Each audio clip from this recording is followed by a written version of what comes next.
Jersey Joe back with you out and about in Manhattan. Yes, I got called into work today in the middle of Blizzard 2016, but that's okay. It's the day after.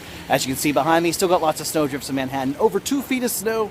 Walking's a little difficult, and the bad thing is now it's going to start melting. We're going to get those giant puddles you got to jump over. But hey, those of you that were watching my live show yesterday from Jersey City, if you didn't see that, you missed a real treat. The audio was kind of bad at times, so take a look at me in the middle of Blizzard 2016 yesterday. Hello everyone, Jersey Joe back with you. Another live show. It's been a while since I've done one. We are out in the middle of Blizzard 2016 in downtown Jersey City. It is awful. This is fun, isn't it? I mean, yeah, it was pretty bad. There were times I could barely even talk in the wind. Jersey Joe here, fighting the storm for you. All right, you're not here to see me. You want to see more crazy storm stuff? Woo! Like the Weather Channel. My goodness, they're not kidding to do this on TV. But the PATH train, it was still running at least to Grove Street, and that's a shuttle trying to get people home.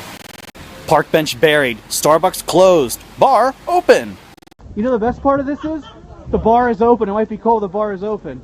You're live on my web show once again, by the way. Remember Mike? He was on the Christmas episode. Awesome. Happy snow day.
Yeah, I know, I'm no Weather Channel reporter, right? But hey, thanks for talking up the live show yesterday, and thanks for watching this show as always. Jersey Joe here, and I'll see you next time, I hope.